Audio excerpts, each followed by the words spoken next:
42, Matthew chapter 22, verse 42. Ang sabi po ng salita ng Diyos, saying, "What think ye of Christ? Whose son is he? They say unto him, the son of David." Tayo po'y manalangin, Panginoon namin Diyos, ngayong gabi ay aming nilalapit sa iyo ang aming mga kapatiran na siyang nanlalamig. Alam po namin sa mga panahon na ito ay dalangin po namin, Panginoong Diyos, na patuloy mga po silang gabayan, ingatan, anuman po ang mga problema na kanilang kinaharap. Dalangin namin, O Diyos, ang iyong gabay at patnubay, maging sa amin din naman sa pag-aaral mula sa iyong mga salita. Pagpalaan niyo po ang gabing ito, nawa ang mga salita mo ang siyang maging pagpapala muli sa amin, sa aming pag-aaral, pangalan po ng aming Panginoong Yesus. Amen at Amen.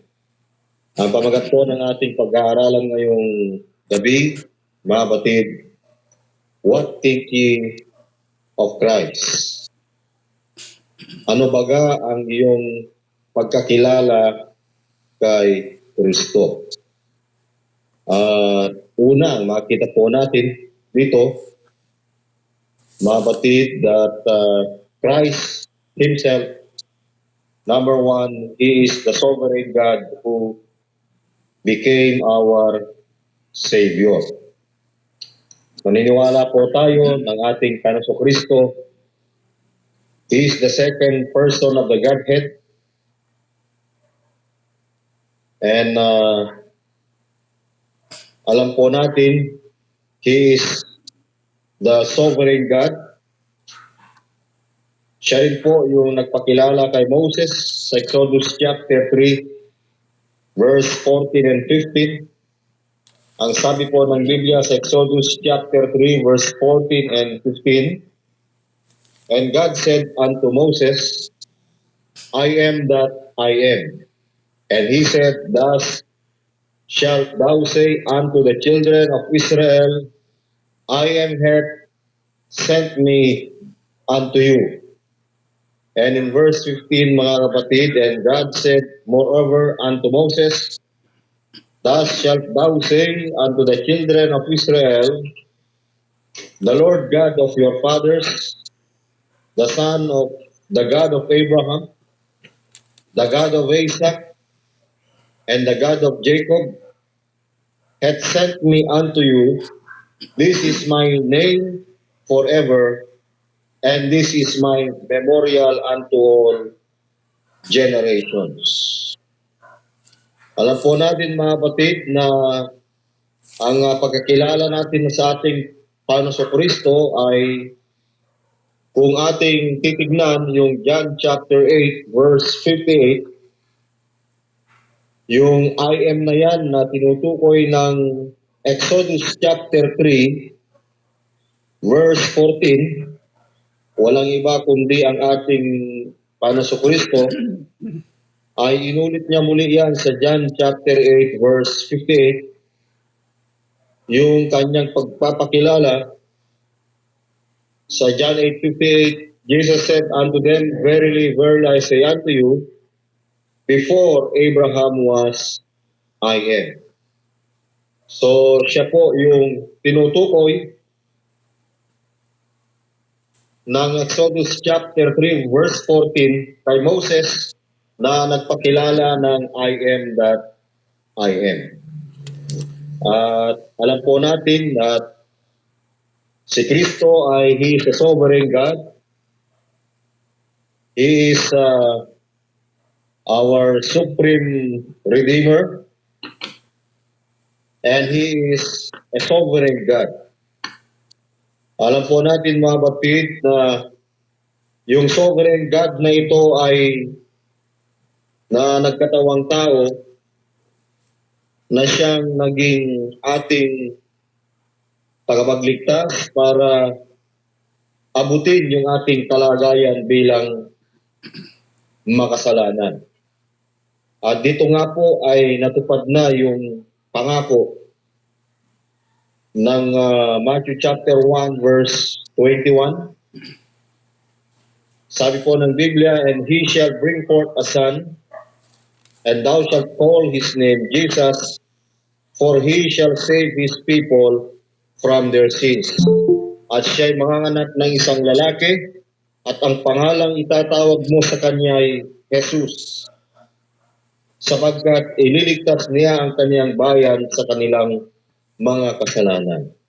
What think ye of Christ? And we believe that Christ, meaning, is Messiah, and the name Jesus, mga kapatid, ang pangalang Jesus, it means Savior. For he shall save his people from their sins. At siya ay manganganak ng isang lalaki at pangalang itatawag mo sa kanya Jesus, sapagkat ililigtas niya ang kanyang bayan sa kanilang mga kasalanan. Kaya ito po yung ating makita na sinasabi ng Biblia na yung sovereign God na ito ay siya po yung ating tagapagligtas ng binabanggit ng Matthew chapter 1 verse 21. Number 2, mga kapatid, hindi po ito malayo doon sa number 1. Pangalawa, what think you of Christ? He is the infinite God who became an infant. Doon po sa Psalms 147 verse 5, binabanggit po sa atin ay ganito: "Great is our Lord, dakila ang ating Panginoon, at makapangyarihan sa kapangyarihan, and of a great power. His understanding is infinite. Ang kaniyang unawa ay walang hanggan." Naniniwala po tayo na ang isa sa characteristic or attributes ng infinite God na ito ay He is infinite in understanding. Yung kanyang unawa ay walang hanggan.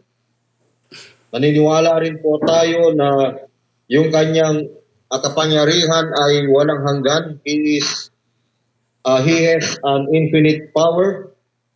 Yung kanyang pagka-Diyos ay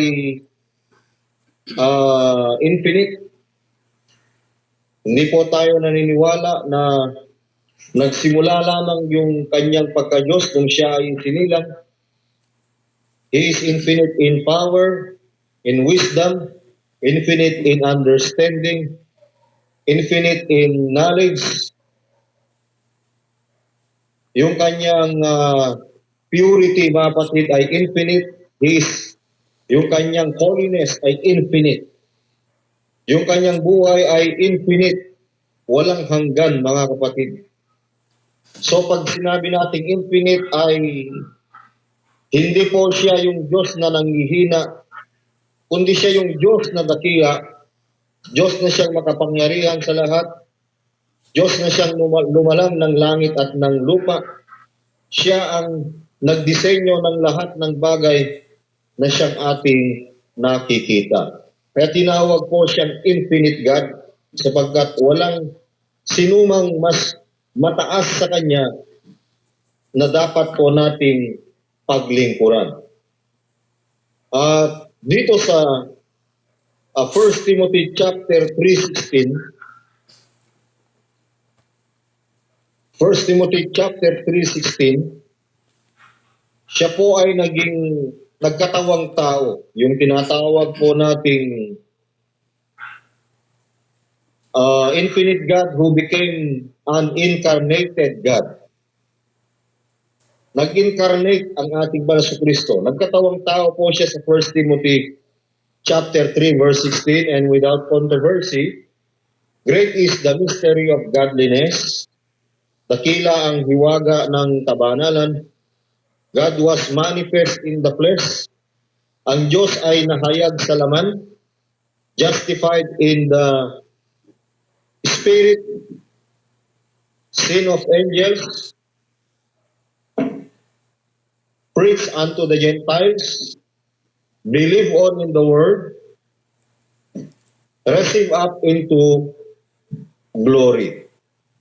Makikita natin na ito po yung kanyang katangian bilang isang Diyos na siya po ay nagkatawang tao.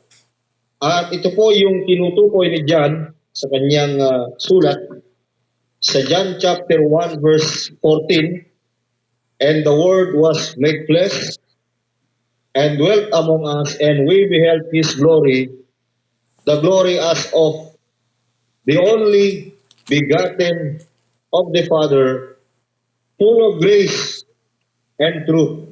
At nagkatawang tao ang verbo at tumahan sa gitna natin at nakita namin ang kanyang kaluwalhatian gaya ng bugtong ng Ama na puspos ng biyaya at katotohanan. So ito po ang isa sa mga nagpapatunay na ang ating Panginoong Kristo ay He was already the only begotten God in the Old Testament. That from the beginning, at nung pasimula mga kapatid, ay siya na po yung Diyos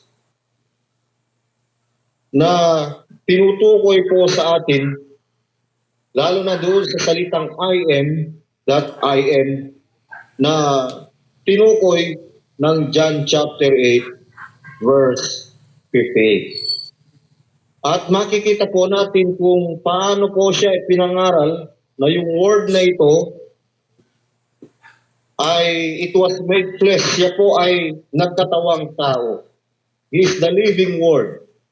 The living word was made flesh and dwelt among us.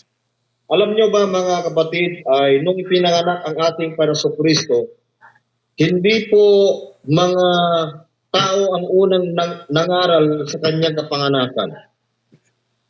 Tingnan po natin yung Luke chapter 2 verse 8 to 15. Luke chapter 2 verse 8 to 15. Nung naipanganak ang ating Panginoong Kristo sa Bethlehem of Judea, at alam po natin yung kanyang kapanganakan, siya ay pinanganak sa Bethlehem. Pag sinabi po natin Beth, it means house.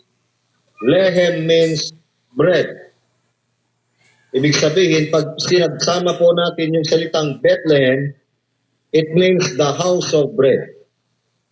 Yung Bethlehem Ephrata na tinutukoy ni Micah, mga kapatid, ay ito po yung pinakamahirap na lugar sa probinsya po ng Judea. Ibig sabihin nung ipinanganak ang ating Panginoong Kristo sa panahon na yan, sabi ni John sa John chapter 1 ay there was no room for them in the inn. Dito sa Luke chapter 2 verse 8 to 15, and there were in the same country shepherds abiding in the field. May mga pastor ng tupa sa lupa ay hindi ngayon na nasa parang keeping watch over their flock by night. Sa Luke chapter 2 verse 8 po yan. And lo,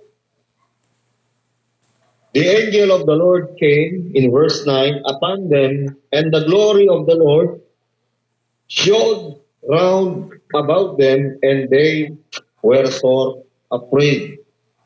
At tumayo sa tabi nila ang isang anghel ng Panginoon, at ang kaluwalhatian ng Panginoon ay nagliwanag sa palibot nila, at sila'y totoong nangatakot. And the angel said unto them, fear not, for behold, I bring you good tidings of great joy, which shall be to all the people. At sinabi sa kanila ng anghel, huwag kayong mga takot, sapagkat narito, dinadalhan ko kayo ng mabubuting balita ng malaking kagalakan. I bring you good tidings of great joy. So, ibig sabihin, yung good tidings of great joy, yan po yung good news ng, ng actual gospel, mga kapatid, which shall be to all people na siyang sasabuong bayan, for unto you is born this day in the city of David a Savior, which is Christ the Lord. Sapagkat ipinanganak sa inyo ngayon sa bayan ni David ang isang tagapagligtas na siya ang Kristo, ang Panginoon. So mga batid, yung kapanganakan ng Panginoon Kristo ay dinala ng anghel sa mga nagpapastol sa ilang nung panahon na yan. Kung titignan niyo po mga kapatid, yung message, hindi po dinala sa mga mayayaman, kundi sa mga shepherds. Alam niyo po ba, ang shepherd, sabi po ng Biblia, yung pag-aalaga ng shepherd, ay it is an abomination to the Egyptian. Kung ating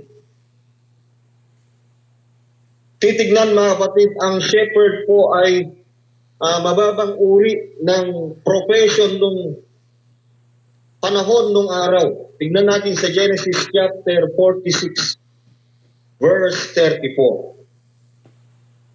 Genesis 46:34. Genesis 46, chapter 46, verse 34, that ye shall say, thy servant's strength has been about cattle from our youth even until now, both we and also our fathers, that ye may dwell in the land of Goshen, for every shepherd is an abomination unto the Egyptians. Kaya ang shepherd, ang papastol ay karumal-dumal sa mga Ehipto, sa mga taga-Ehipto, kasuklam-suklam. Kaya mga kapatid, sa lupain ng Goshen, sapagkat bawat pastor ay kasuklam-suklam sa mga Ehipto. Kaya itong mga shepherd na ito, mga nag-aalaga ng kawan, inabot ng Panginoong Kristo sapagkat sila po yung pinaka-lowest profession nung panahon na yan. Alam ko, until now, na yung pagpapastor ay isang mababang profession, mababang tingin ng Ehipto o ng kamunduhan. Kaya maging sa panahon po natin ngayon, ang pagpapastor ay it is abomination. Ito po ay isang kasuklam-suklam sa mundo na ating ginagalawan. Kaya kung ating makita doon sa chapter Luke chapter 2 pa rin tayo, verse 13, and suddenly there was with the angel a multitude of the heavenly host praising God and saying, verse 14, glory to God in the highest, and on earth peace, goodwill toward men. Ang buong sanlibutan ng mga panahon na yan ay walang kamalay-malay na ipinanganak na pala ang Mesaya, ang tagapagligtas. Ngunit nakakalungkot lang, sabi ng John 1:11, he came unto his own, and to his own received him not. Verse 15, and it came to pass, as the angels were gone away from them into heaven, the shepherds said one to another, let us now go even unto Bethlehem, binanggit na po yung lugar ng Bethlehem, and see this thing which is come to pass, which the Lord hath made known unto us. At tingnan natin itong nangyari na ipinagbigay alam sa atin ng Panginoon.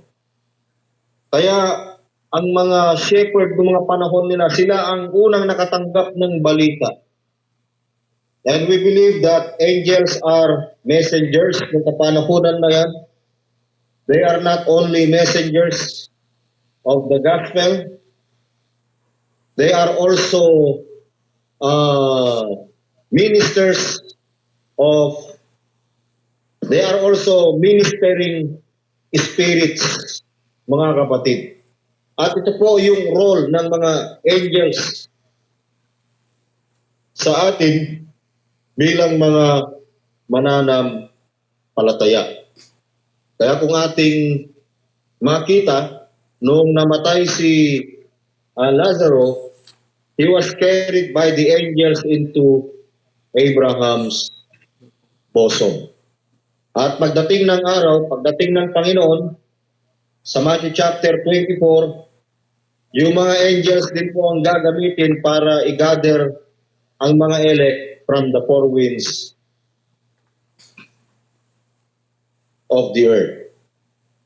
Pangatlong bagay nating makita ngayong gabi, mga batid, what think ye of Christ? Sabi natin kanina, una, that Christ Himself, He is the sovereign God who became our Savior. Pangalawa, He is the infinite God who became an incarnated God. Number 3, mga kapatid, what think ye of Christ? He is the potentate God who became a proto-evangelium of Genesis chapter 3 verse 15. Yung salitang potentate ay ginamit lamang po yan ng minsan sa 1 Timothy chapter 6 verse 15 sa ating mga Biblia. 1 Timothy chapter 6 verse 15, which in times past, which in his times he shall shew, na sa kanyang kapanahunan ay ipapahayag siya na mapalad at tanging makapangyarihan, hari ng mga hari. He is the only potentate, the King of Kings and Lord of Lords.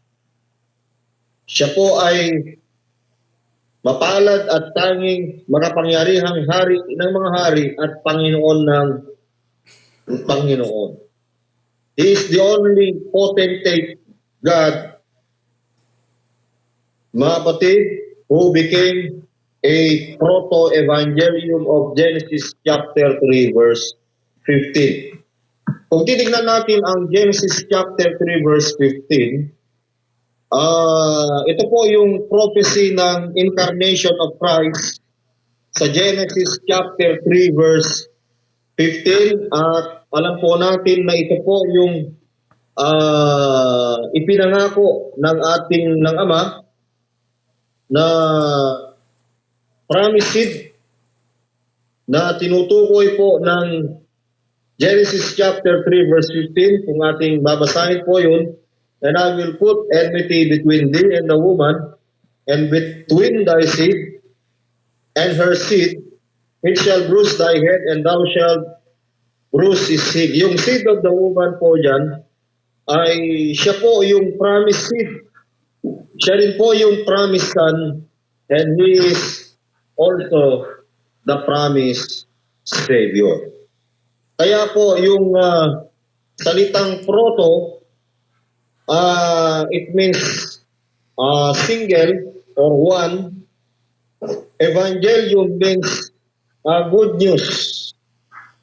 Kaya meron pong good news, mga batid. Isa lamang po yung good news na sinasabi po ng Genesis chapter 15. Ito po yung actual gospel in the written gospel. Kaya ito rin po yung binabanggit ng salita ng Diyos na ating tinutukoy. Mamaya po ay makita po natin yung actual gospel na ito sa New Testament na tinutukoy rin ng Genesis chapter 3 verse 15. Okay, number 4, mga batid, what think ye of Christ? He is the living gospel in the written gospel. Christ is the living gospel in the written gospel. In the beginning was the Word, and the Word was with God, and the Word was God. Nang pasimula siya ang verbo, at ang verbo ay sumasa Diyos,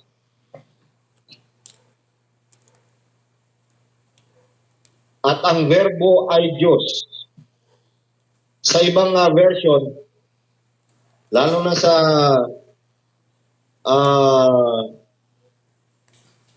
Jehovah's Witness, dun sa kanilang version, dinagdagan po ng A. Dun sa, yung the word was God ay dinagdagan po ng A. And the word was a God. Pero ang Biblia, and the word was God. He was God from the beginning. Hindi po nagbago yung kanyang pagka-Diyos, mga kapatid. Sapagkat alam po natin na yung living gospel na ito, na nagkatawang tao, na binanggit rin yan kanina ng John 1:14, at ito po yung testimony ni Apostol Pablo that he is the living gospel in the written gospel. Romans chapter 1 verse 2 to 6. Romans chapter 1 verse 2 to 6. Sabi po ng Biblia, which he had promised,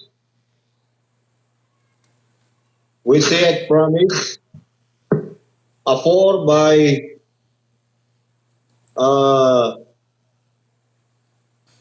his prophets in the Holy Scriptures. Yan na po yung written gospel. He was promised afore by his prophets in the Holy Scriptures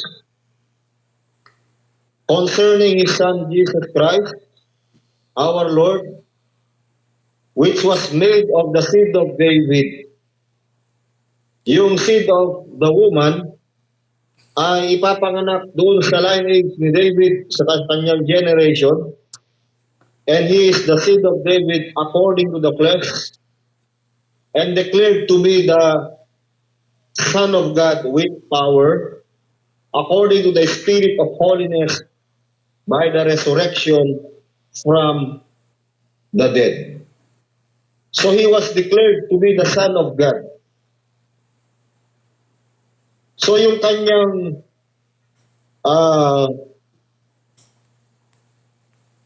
pagka-Diyos ay naroon. Yung Son of God ay it is a title given unto him to prove that he is God, mga kapatid.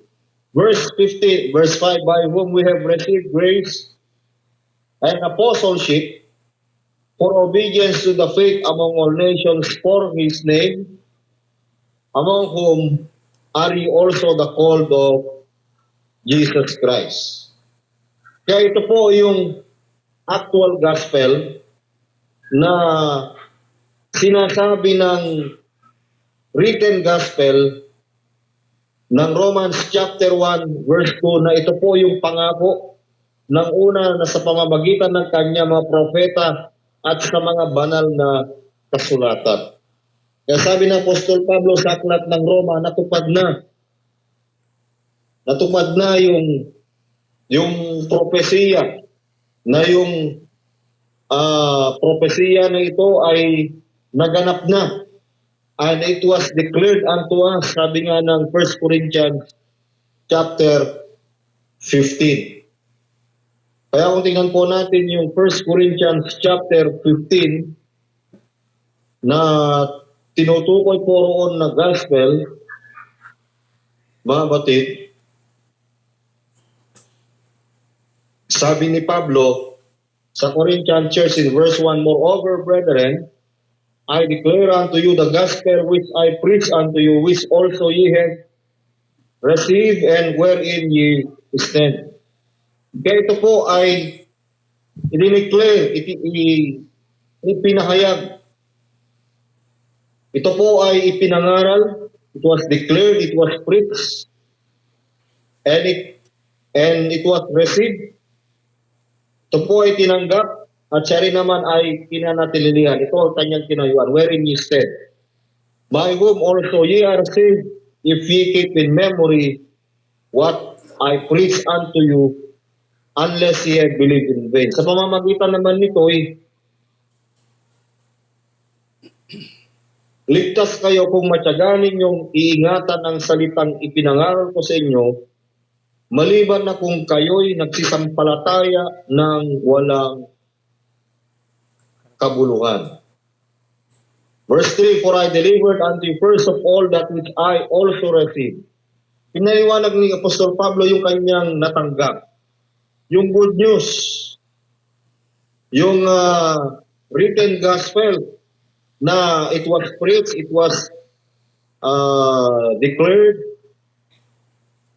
Tinanggap niya how that Christ died for our sins. Ito na po yung actual gospel according to the scriptures, and he was buried, and that he rose again the third day according to the scriptures. Kaya mga batid, sa pamamagitan ng kanyang pagkabuhay na maguli, tayo po ay nagtagumpay. Nagtagumpay sa kamatayan. Kaya nga po ay nagkaroon po tayo sa pamamagitan ng ating Panginoon. Meron po tayong buhay na pag-asa. We have the living hope. Kaya mga kapatid ay mapalad po tayo sapagkat yung Kristo na dumating na tinutukoy po ng living gospel ay it was already fulfilled in the written gospel.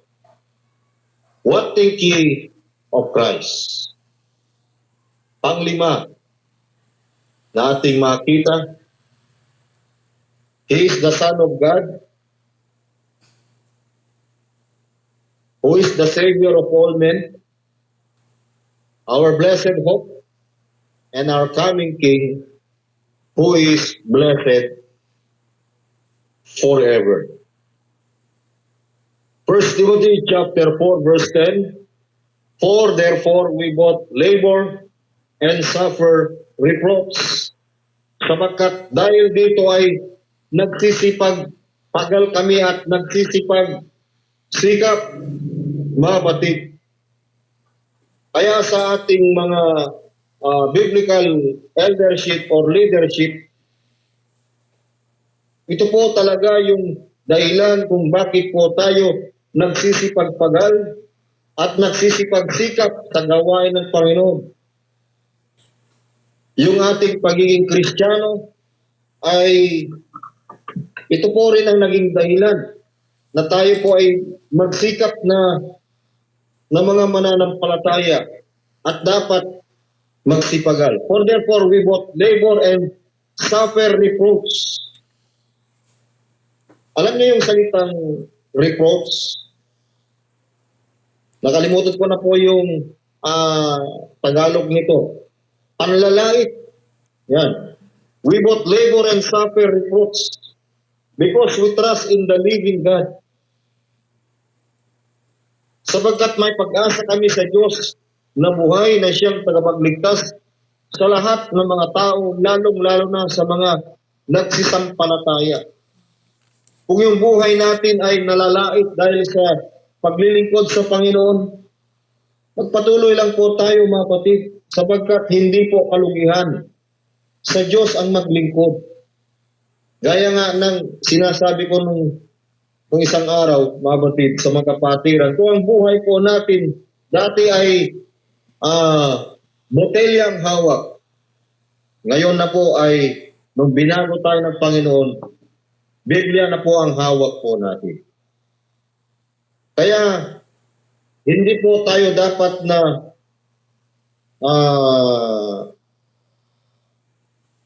maging mahiyain kung tayo man po ay nagsasuffer ng panlalait. Therefore, we both labor and suffer reproach because we trust in the living God, who is the Savior of all men, especially of those that believe,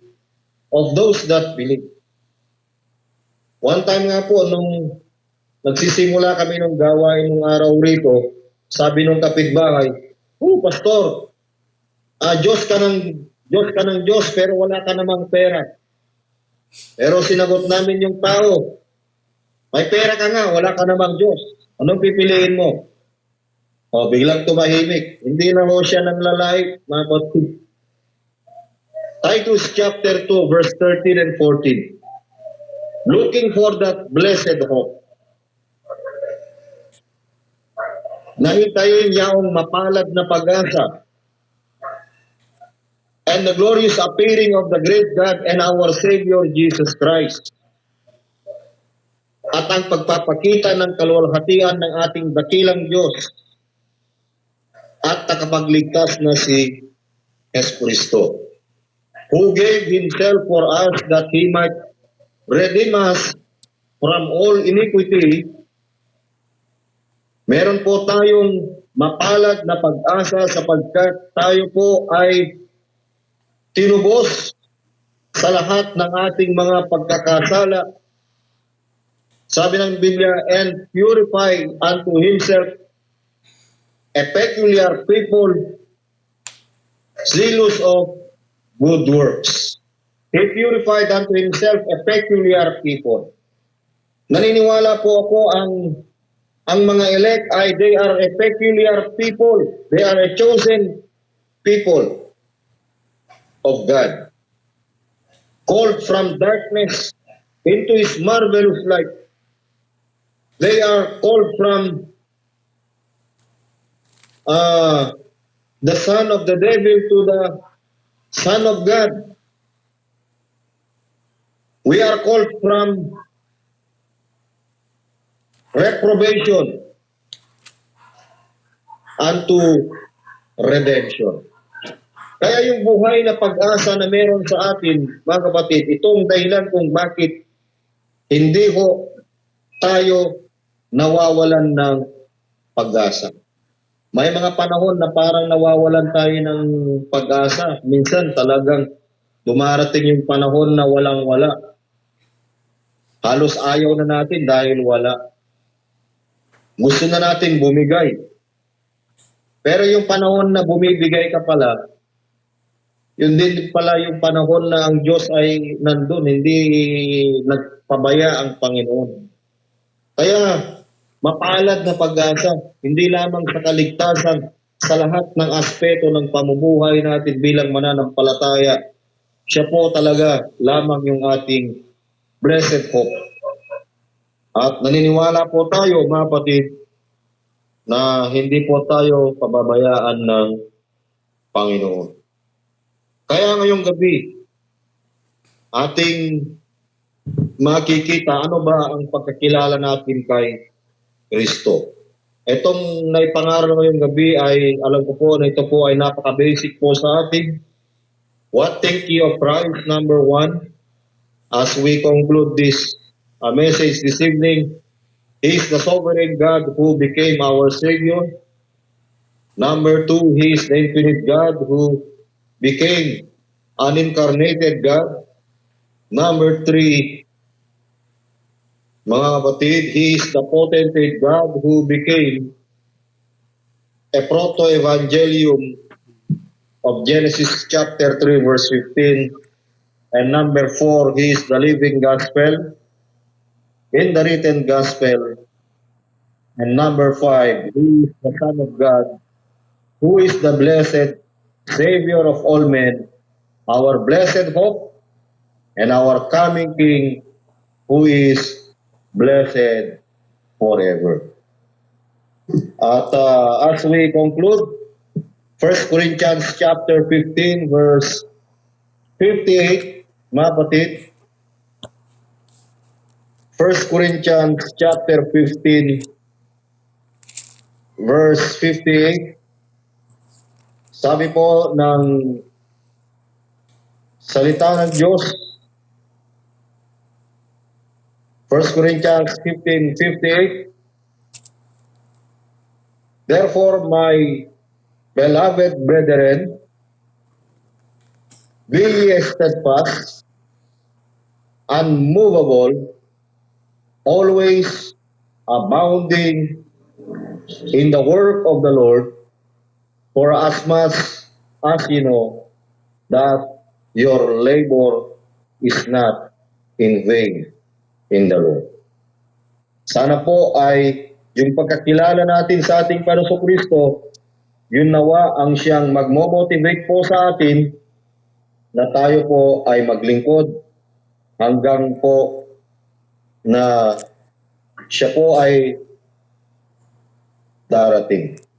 At pagpalain po tayo ng Panginoon ngayong gabi, Diyos po ang mapapurihan po sa ating buhay. Romel.